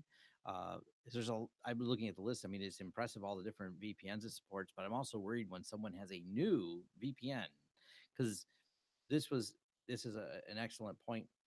Open source does not automatically mean secure. It doesn't, and nothing's really secure until it's gone through some type of stringent code review and third-party audit from not the person who wrote it. First, that's important to make sure all the cryptographic algorithms, tongue twister, were implemented properly. And OpenVPN has actually gone through 2 rounds of this by 2 separate third-party auditors. Bugs were found, bugs were quashed, bugs were all minor, and that's what's important. Someone found some edge cases of what you could do, but that's one of the reasons when you're thinking about VPNs, because if a state actor finds a hole in some random new guy's VPN that becomes popular because it got recommended on some podcast, don't blame me. Right. Yeah. It's one of those things to think about, just and when you're in consideration for anything out there. I'm always for trying new things and stuff like that, but if it comes down to critical infrastructure protection, or you're really worried about what's going over the pipe, having a well-vetted VPN system is important to make sure that it was done right. Yeah. So everyone got excited when and we've brought up in the show before, someone tried to copy LastPass and did a poor implementation of a browser-based password manager with very, very, very low entropy and some major flaws. But people got excited about it and jumped on it. And like, whoa, Oh, yeah. hold your horses. This was implemented wrong. Right. Don't put your passwords in this. And that's what I like about this, is that it has a few of the newer stuff, and then it Yes. has things that have been vetted out. Has things embedded, and it's got Tor in there, which is really cool because it's got the bridge relay and OBFS proxy in there too. I've been playing around with Tor for a while. It's fascinating. They're really on top of security flaws, and they also are realizing the challenge, as we all are, of what it takes to try to obfuscate things on the internet via Tor, and how hard that is. Um, Nation state actors still have access to Tor in some level through certain amounts of knowledge.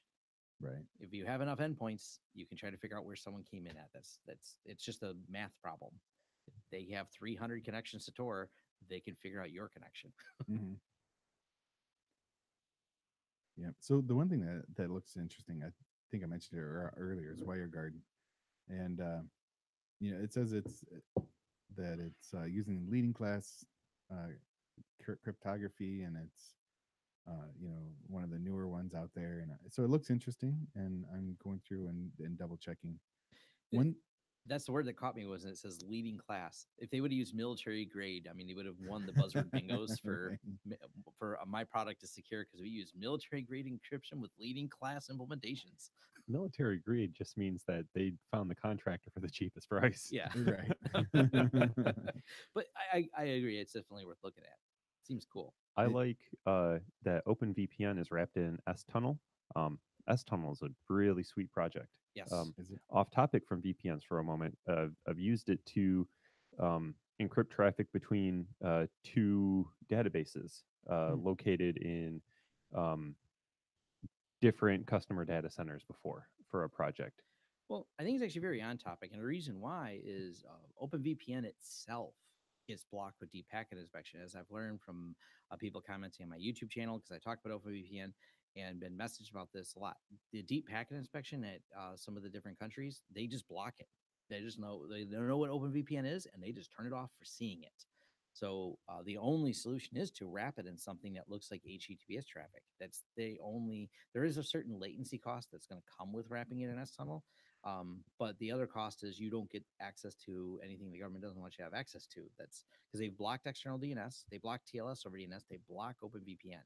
They basically allow internal DNS servers inside the country, and they allow port 443 and 80.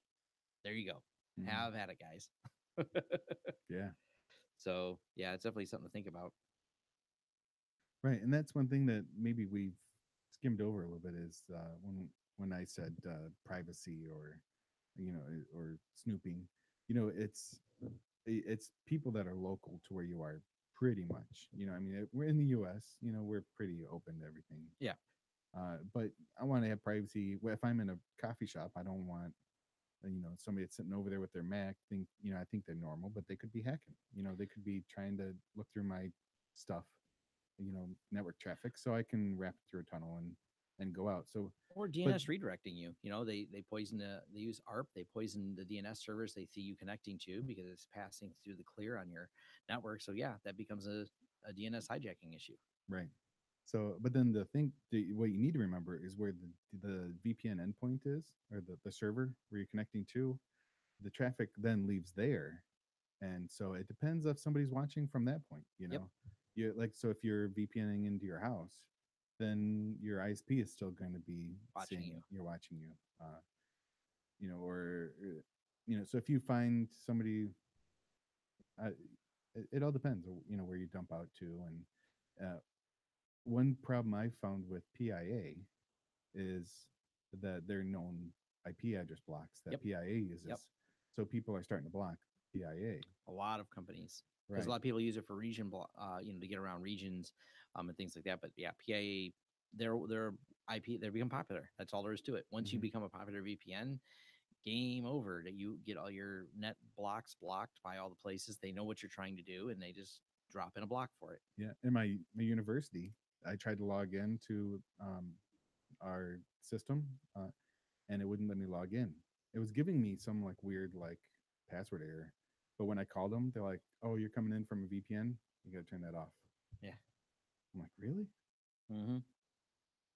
Uh, yeah. So I mean, they know it's a VPN because it's Yeah. the address block it's coming from. The other side, because PIA's been audited and vetted. They're pretty open in disclosing, despite having one of the most generic looking websites full of stock photography I've ever seen. Right. with a stupid logo and name. I'm sorry, I like them, but I think that I always thought if you're a government who wants to catch people, the best way to do it would simply be start a VPN company and offer it for really cheap, because everyone will use it. Like, if you couldn't come up with a better plan, offer it as a service. Because if you did it for free, you're too suspicious. But if you do just a couple dollars a month, Mhm. you would set up a VPN and you catch all the people because you have their IP address. That's why I always tell people, and they say, well, what VPN do you recommend? I want to do something. I'm like, you don't want to do whatever you're going to do, probably. You shouldn't be doing whatever you're going to do, whatever that is. And three, the best way for government to do things would be set this up. So you're just delegating trust over to a VPN company. Spin your own. Yeah. And You're that's really the beauty of this project. Yeah, that's what I think. That's what this is. So you can just spin your own. So Phil, you said you contributed to the project. It was just some minor code styling fixes. I'm thinking about doing the exact same thing again, because every little bit of code cleanup or like styling changes will help someone else down the road. So that way files look consistent. You can jump between Ansible YAML file, and it will all flow the same without really a divergence in um, you can get back to coding quicker than having to say, okay, how come this looks different than this? Oh, they're doing the same thing. Yeah. Cool. That's it. I'm gonna have to give this Streisand a try. It looks pretty cool. I want to see how good OpenVPN and S-Tunnel works together. Yeah, same here. Can I bypass? I have some DPI tools, deep packet inspection tools. So I want to see if I can bypass them. Can I fool them to make me think I'm just doing SSL traffic? Mhm. Wait and see.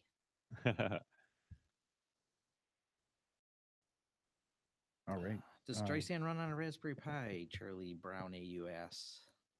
I don't know. I don't know. Really, what it is, I mean, the idea is that it would be running out in the cloud. Yeah. There is an option to be able to run it on a local computer. So, like, if you wanted to self-host it in your house or in your Yeah. own like VM, then it is possible to do that. But I didn't see anywhere that specifically said it was supported on Raspberry Pi. And one of the problems you run into running anything cryptographically challenging on a Raspberry Pi is super, super low bandwidth, because it just can't keep up with the challenge of decrypting your traffic. Yeah, you say bandwidth, but you mean like CPU. Well, the CPU usage is so high, so you end up with very Yeah. limited bandwidth. Right. Yeah, it's Yeah. going to be really slow because Regenerating the entropy pool is also going to take Oh, a yeah. significant amount of time for all of the certs that have to be created for this. Yes. I'm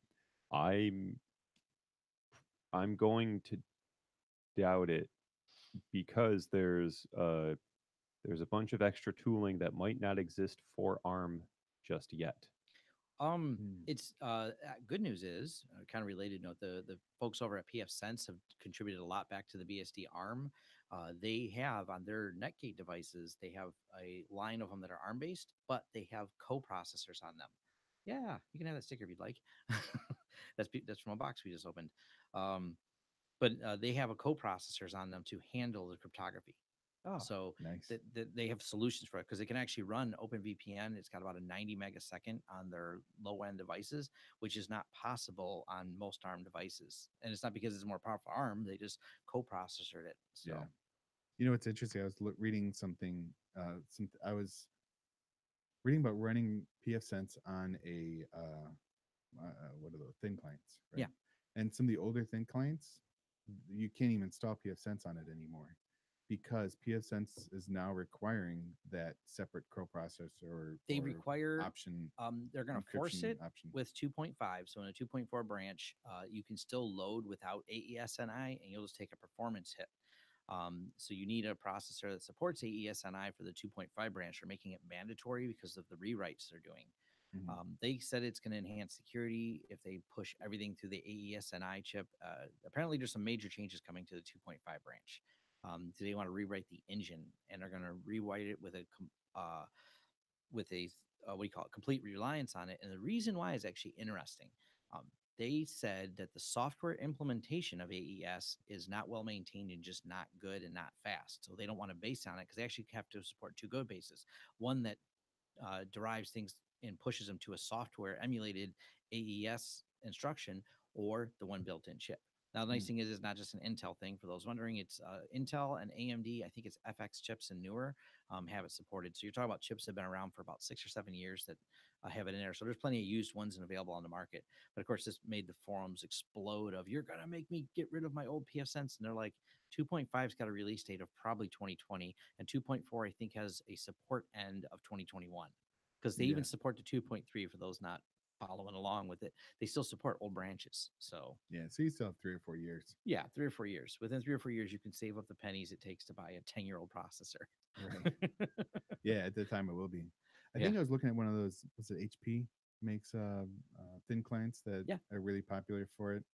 Because I was trying to find out something I wanted to run at my parents' house, just something small, low powered that can sit in the corner. Go to Netgate themselves. They have a couple projects that they've started. They have some super low wattage, small ARM-based devices that are for running pfSense, and they actually have $100 box that runs ARM. That's like 3 watts that will run it with OpenVPN. It's not very fast, obviously, but it's inexpensive. It's tiny. It's about the size of a Raspberry Pi, but it has your 2 network ports, and it runs full-blown pfSense, including VLAN support. Yeah, that's what I might end up doing with them, and it wouldn't need VPN. It wouldn't need, and it's really I'm looking for the DNSBL, blocking. Yeah, DNS blocking. And we stuff. installed one for a client, and it's still working for a small office. It's one of their basic pfSense, which is a 2-person office. They needed their router blew up, and we had one that we were testing. We were done testing it. We're like, we can install this, and it's worked perfectly fine. Yeah. All right. All right, that's it. I'll do some testing on this. That sounds like fun. Yeah, it's awesome. All right. So thank you again for listening. Yep. So you have been listening to the Sunday Morning Linux Review. This was episode 275. 276. 276. That's right. Streisand. Streisand. No. What? Right. Yeah. I don't know. What did we call it? We call it Yeah, Streisand Streisand. now. All right. Barbara. Barbara Streisand. Streisand on Linux. VPNs and all that fun stuff. That's right. And this is Tony Bemis. Philip Parada. And Tom Lawrence. Have a good week. You've been listening to the Sunday Morning Linux Review. If you would like more information about this or other shows, go to smlr.us. Feel free to send comments to show@smlr.us or give us a call at 734-258-7009. I'm John Miller. If you don't like it, you can Bite my 8-bit metal ass. That's bite with a Y.